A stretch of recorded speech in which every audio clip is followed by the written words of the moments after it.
wabale kwekuumira ku mukutu ogwa Ugandan Lifestyle. Nze Ssegawa Rashid. Uganda simanyi oba ki ekireetedde abantu emitima emibi. Abantu balina emitima egyekko. Oluusi bakola ebintu nga tebasoose kulowooza, bakola ebintu nga beefuddeko bokka olw'akasente. Ffenna tukimanyi teri bulamu bwa muntu bugulwa n'ogamba nti olina akawumbi no, toyinza kugula bulamu bwa muntu.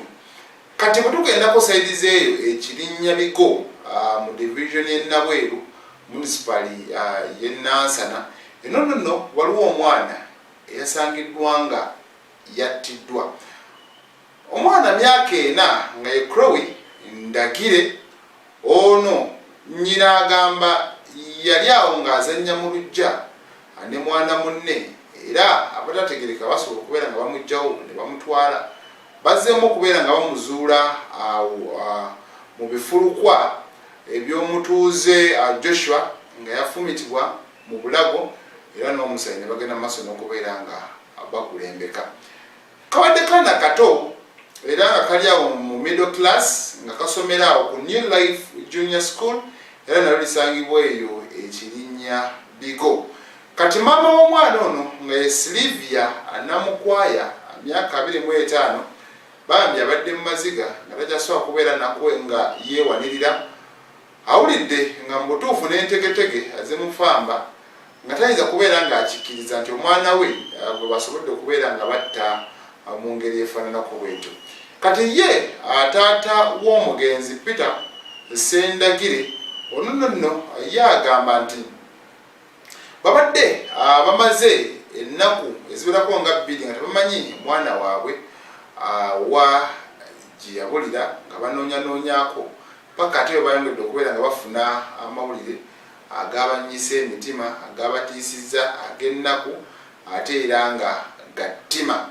Kati Alex Asembatya, ono nno nga y'ow'ekitongole ekya Make a Child Smile ekirwanira eddembe ly'abaana, agambye nti batandise okunoonyereza ku ttemu lino eno, era nga waliwo abo be basuubiriza okuba nti bagenda tutandikirako okukwata ng'okuziika omwana ono akuwedde. Ate gyakulira okunoonyereza ku buzzi bw'emisango ku poliisi y'e Kawempe, Anthony Kituma, agambye nti nno okutandika okunoonyereza bagenda kubeera nga bakukola, era n'omuyiggo bagutandise dda kwabo abagambibwa okuba nti bebasa omwana ono.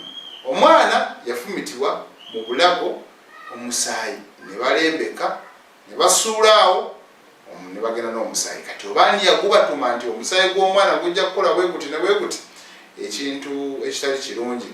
Mu mbeera era endala waliwo omwana bambi wankuba kyeyo, mukazi wattu yasalawo agende emitala w'amayanja okusobola okwenogera kasente ate alabirire omwana we.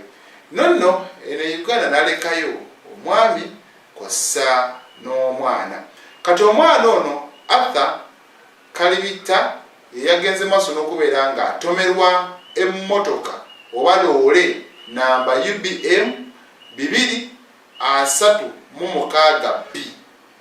Kati ono yabadde atwalibwa kitaawe ku ssomero nga taata we Charles Mwesigwa.